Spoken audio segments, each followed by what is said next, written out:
السلام علیکم ناظرین کرام، مکالمہ ٹی وی کے سلسلے نیوز راؤنڈ اپ کے ساتھ حاضر خدمت ہیں۔ ناظرین کرام، آج ہم ایک اہم خبر کے حوالے سے بات کریں گے۔ پاکستان کے سفارت خانے پر کابل میں حملہ ہوا ہے۔ اس خبر پر بات کرنے سے پہلے تھوڑی سی تمہید، جو کچھ کڑیاں اور کچھ واقعات جو اس سے قبل پیش آئے ان کا تذکرہ میں لازمی سمجھتا ہوں اس موقع پہ۔ ناظرین کرام، ہم دیکھتے ہیں کہ افغانستان سے امریکہ کے جانے کے بعد وہاں پر طالبان کی حکومت آئی۔ اگر اس سے بھی پہلے کی جو صورتحال ہے ہم اس پہ اگر بات کریں تو ہم دیکھتے ہیں کہ صدر کرزئی کے دور میں جو افغانستان کی صورتحال تھی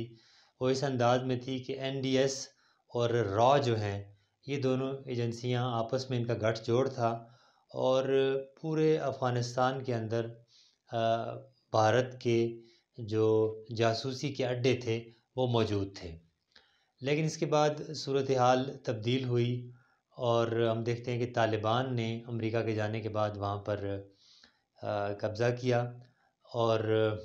پوری دنیا جہاں پر اس بات کی مذمت کر رہی تھی، لیکن اس کے ساتھ ساتھ ممالک نے اس حکومت کو تسلیم کرنا بھی شروع کر دیا۔ لیکن اس کے بعد بہت ساری جو تبدیلیاں آئیں، ان میں ایک تبدیلی پاکستان کے اندر ایک دفعہ پھر دہشت گردی کے جو واقعات ہیں وہ شروع ہو گئے ہیں، اور کہا جا رہا ہے کہ ٹی ٹی پی تحریک طالبان پاکستان جو ہے، جس کے ساتھ پاکستانی حکومت مذاکرات کر رہی تھی، اور ان مذاکرات میں ہم دیکھتے ہیں کہ افغان طالبان جو ہیں ان کا کردار بھی اس میں تھا۔ اور لیکن پاکستان کے جو ریاستی سیٹ اپ ہے اس نے ٹی ٹی پی کی کچھ جو شرائط تھیں وہ ماننے سے انکار کیا، جس میں دیکھتے ہیں ٹی ٹی پی کا ایک مطالبہ یہ بھی تھا کہ جو سیٹلڈ ایریاز، جو قبائلی علاقہ جات ہیں جنہیں ابھی کے پی کا حصہ بنایا گیا ہے، سیٹلڈ ڈسٹرکٹس بنا دیا گیا ہے، وہ ان کا کہنا تھا کہ انہیں دوبارہ ایک دفعہ اسی پرانی حالت میں لے جایا جائے۔ ہم یہاں پہ دیکھتے ہیں کہ ابھی کچھ دن پہلے کورم ایجنسی میں خرلاچی کا جو بارڈر ہے، پاک افغان بارڈر، بہت سینسٹیو ایریا ہے، اور یہاں پر ہم دیکھتے ہیں کہ یہاں پہ بھی افغان فورسز کی جانب سے افغانستان کے اندر سے پاکستانی افواج پر حملہ کیا گیا، پاکستانی جو بارڈر سیکیورٹی پر تعینات فوجی ہیں ان پر حملہ کیا گیا، اور کہا جا رہا ہے کہ یہ یہاں پر افغان جو اتھارٹیز ہیں انہوں نے یہاں پر پاکستانی زمین پر ایک روڈ تعمیر کرنے کی کوشش کی، اور اس کے بعد جھڑپ شروع ہوئی۔ تو یہاں پہ ہم دیکھتے ہیں کہ یہاں پہ ڈیورنڈ لائن یا پاک افغان جو بارڈر ہے یہ ایک طویل بارڈر ہے، اس کی فینسنگ اور اس کی سیکیورٹی ایک کٹھن کام ہے، اور یہاں پہ پاکستان کی طرف سے جو جرگہ بھی ہوا، اور پاک افغان جو مشران ہیں انہوں نے جرگہ بھی کیا یہ جو خرلاچی کا واقعہ ہے اس کے بعد، اور یہاں پر یہ طے پایا، اس جرگے کی روح سے یہ طے پایا کہ پاکستان کے جو حصے افغانستان جن پہ قابض ہے، اور افغانستان کے جو حصے پاکستان کے انڈر آ گئے ہیں انہیں واپس کیا جائے گا، اور ایک پرانی جو ڈیورنڈ لائن کی سیٹنگ ہے اس پر اسے واپس کیا جائے۔ اس کے بعد ہم دیکھتے ہیں کہ خرلاچی کا یہ بارڈر کھلا، کیونکہ پاک افغان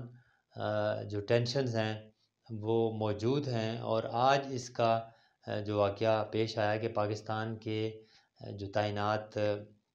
ڈپلومیٹس ہیں کابل کے اندر ان پر حملہ ہوا ہے، اور پاکستان کے ناظم الامور جو ہیں کابل میں پاکستان ایمبیسی کے انہیں ٹارگٹ کرنے کی کوشش کی گئی ہے، اور جس کا وہاں پر جو تعینات پاکستان کی سیکیورٹی اس نے اس کا جواب دیا، اور شدید زخمی ہے اس وقت۔ اور ابھی کی صورتحال میں آپ کو تازہ ترین آگاہ کروں کہ اس وقت پاکستان کے جو دفتر خارجہ نے افغانستان میں اپنا مشن جو ہے اسے واپس بلوا لیا ہے، اور بڑے پیمانے پر اس واقعے کو کنڈیم کیا جا رہا ہے۔ پاکستان اتھارٹیز نے اسلام آباد میں جو افغان ڈپلومیٹ ہیں انہیں طلب کیا ہے، اور پاکستان کہ ڈپلومیٹس پر کابل میں ہونے والے حملے پر سخت الفاظ میں اپنا احتجاج ریکارڈ کروایا ہے۔ یہاں پر ایک اور بات بھی بہت اہم ہے کہ اس سارے واقعے کے بعد ہم دیکھتے ہیں کہ ایک طرف تو دونوں ممالک کے درمیان کشمکش کی ایک صورتحال پیدا ہو گئی ہے۔ یہاں پر اگر بات کی جائے اس پرانے گٹھ جوڑ کی کہ جو کہ ہم دیکھتے ہیں NDS اور راہ کے درمیان جو گٹھ جوڑ موجود تھا، چونکہ اس ساری صورتحال سے افغانستان اور پاکستان کے درمیان پیدا ہونے والی جو صورتحال ہے، اس سے کس فریق کو فائدہ ہوگا؟ تو یہاں پہ جو ان دونوں ممالک کا جو مشترکہ دشمن ہے، جو کہ قطعاً نہیں چاہتا کہ یہ دونوں ممالک آپس میں امن و آشتی سے رہیں، تو اس کی ہمیں چال بھی یہ نظر آتی ہے۔ بہرحال یہاں پہ ضرورت اس امر کی ہے کہ دونوں ممالک ایک دوسرے کے امن، ایک دوسرے کی سلامتی کے لیے اقدامات اٹھائیں، اور پاکستان کے اندر جو افغانستان کی سرزمین استعمال کر کے جو یہاں پر دہشت گرد آ رہے ہیں اور یہاں پر اپنے وہ ہیونز بنا رہے ہیں، اپنے کیمپس جو ہے وہ قائم کر رہے ہیں، اور پاکستان کی سیکیورٹی فورسز پر، پاکستان کے نہتے عوام پر وہ حملہ آور ہو رہے ہیں، کیونکہ ہم دیکھتے ہیں کہ پاکستان کی عوام، پاکستان کی سیکیورٹی فورسز سب سے زیادہ قربانیاں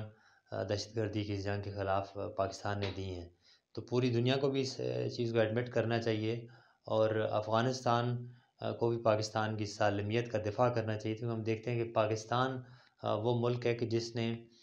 بڑی تعداد میں اپنے افغان بھائیوں کو یہاں پر ویلکم کیا، اور انہیں ایک عرصے تک، اور اب بھی ہم دیکھتے ہیں کہ افغان مہاجرین، افغان پناہ گزین یہاں پر موجود ہیں۔ تو ضرورت اس امر کی ہے کہ دونوں ممالک ایک دوسرے کے امن و سلامتی کا خیال رکھیں۔ ناظرین کرام، ایک نئے ویلاگ کے ساتھ پھر حاضر ہوں گے، اب تک کے لیے اتنا ہی۔ اللہ نگہبان۔